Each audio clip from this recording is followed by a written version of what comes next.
Hello, this is Chira Kiranmai, and in this video we are going to do cardiovascular examination.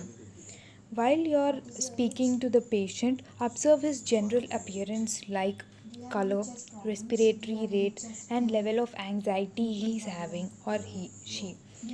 And also ask the patient about common or concerning symptoms like chest pain, palpitations, shortness of breath, or orthopnea or paroxysmal nocturnal dyspnea. So we'll proceed.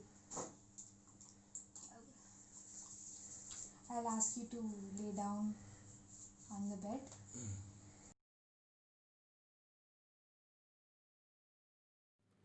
We start our cardiovascular examination with estimating the jugular venous pressure. Jugular venous pressure or JVP is a measurement of highest oscillation point or meniscus of the jugular venous pulsations. Their measurement reflects pressure in the right atrium, that is central venous pressure. JVP also provides information about volume status and cardiac function. Estimating the patient's JVP is one of the most important and frequently used skills of physical examination and often the first step in cardiovascular examination. The JVP is best assessed from pulsations in the right internal jugular vein. First, adjust the head of the examining table to 30 degrees with the patient supine. Place the patient head at the top of the pillow, just at the top of the shoulder to relax the sternocleidomastoid muscles. Examine both the sides of the neck, then turn the patient head slightly to the left since we are examining the patient from the right side.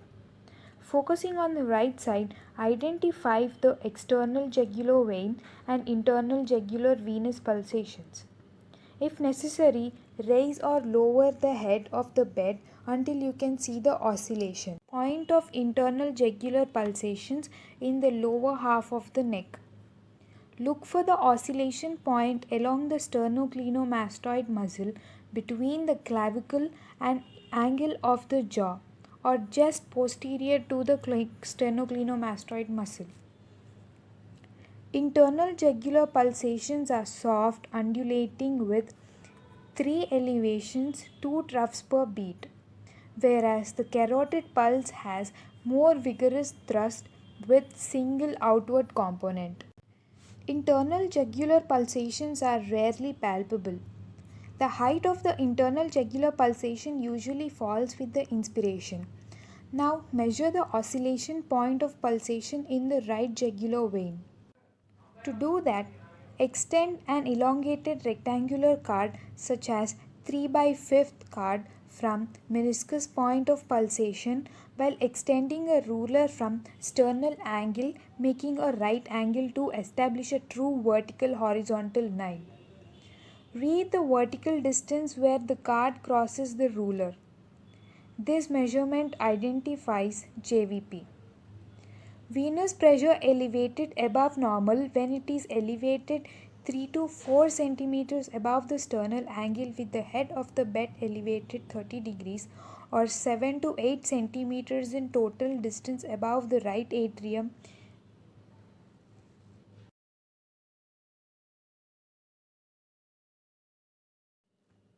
Assessment of the carotid pulse. The carotid pulse provides valuable information about valvular heart disease and especially useful detecting aortic stenosis or aortic insufficiency. Assessment include palpation, which is to assess the amplitude and contour of the carotid upstroke. Auscultation, which is for the presence or absence of the bruit from turbulence blood flow. Start inspecting and palpating both right and left carotid artery simultaneously, then compare. But never press both right and left carotid arteries at once, since syncope may ensure. Place your index and middle fingers or your thumb on the right carotid artery at lower third of the neck.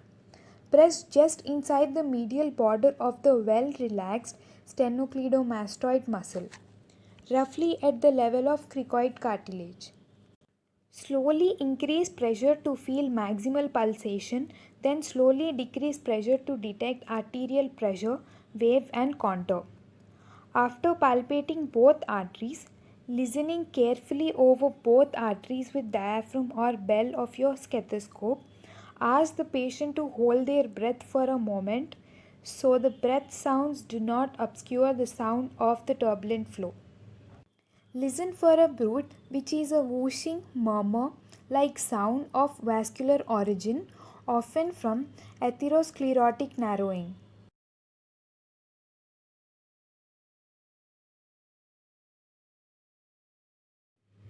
Examination of heart. Examination starts with inspection, palpation, and auscultation. Stand at the patient's right side and have the patient remain supine with the upper body raised 30 degrees. Inspect the anterior chest, noting any heaves or lifts. Carefully inspection may also reveal the location of apical impulse. Palpation. First, palpate the chest wall for heaves or thrills using the finger pad. Hold them flat or obliquely as you palpate the right and left second interspaces along the left sternal border and apical area. Ventricular impulses may heave or lift your fingers, suggesting ventricular dilatation. Then check for thrills by pressing the ball of your hand firmly on the chest in the same locations. If subsequent auscultation reveals a loud murmur, go back and check for thrills again, as thrills suggest underlying turbulent blood flow. Using the palmar surfaces of several fingers, then for final assessment of fingertips followed by one finger alone, palpate to confirm the characteristics of apical impulse like location, diameter and amplitude. Identify the location by the interspaces and distance in centimeters from mid-sternal line. If you experience difficulty locating apical impulse, ask the patient to tip or partially roll onto left side, then palpate again using the palmar surface of your fingertips. Measure the distance in centimeters and feel for the amplitude of the apical impulse. It is usually small and feels like a gentle tap. Feel for the right ventricular impulse at the lower left sternal border while keeping one finger in third interspace. Place additional fingertip at fourth and fifth interspace. Feel for right ventricular impulse in the epigastric or subxiphoid area. Auscultation of heart sounds. Begin auscultation sequence by adjusting the stethoscope so that we can hear through the diaphragm. Begin listening in the aortic area at this right second interspace closer to the sternum. Starting in the right second interspace helps orient us to the cardiac cycle. Note the cardiac rate and rhythm. Normally the rate is 60 to 100 beats per minute and the rhythm is regular. Identify S1 and S2 in aortic area. S2 is usually louder than S1. S2 is also louder than S1 in pulmonic area. By asking the patient to breathe in and out, still listening in the pulmonic area, try to identify the inspiratory splitting of S2 into its two components. First component A2 is from aortic valve closure and second component P2 is from pulmonic valve closure. This physiologic splitting of S2 usually occurs during inspiration and during expiration. However, these two components are fused into a single sound now as we listen again usually. S2 diminishes in intensity while S1 becomes louder as we proceed down to the third interspace into the tricuspid and mitral areas. Now switch to the bell of the stethoscope. Listen next along the lower left sternal border in the left fourth and fifth interspaces, then listen at the apex. To improve the ability to hear the S3 and S4, the murmur of the mitral stenosis, place the patient in a left lateral decubitus position. Have the patient roll partially onto his left side. This brings the left ventricle closer to the chest wall, makes low pitched sounds more audible. Then recheck the position of apical impulse and place the bell over that location. If patient have audible S3, and also notice how the third heart sound disappears when the bell is placed more firmly on the chest wall, listen again with light pressure. Murmurs. For assess the murmurs, palpating the carotid pulse as you listen can help with the timing. First, decide if you are hearing a systolic murmur falling between S1 and S2 and coinciding with carotid upstroke. A diastolic murmur falling in S2 and S1 falling before or after the carotid upstroke. Murmurs are classified according to where they fall, systolic or diastolic. Palpating the carotid pulse as you listen to the murmur in an important tip that helps you decide if the murmur is systolic or diastolic. Systolic murmurs can be early, mid, or late systolic or even pantasystolic.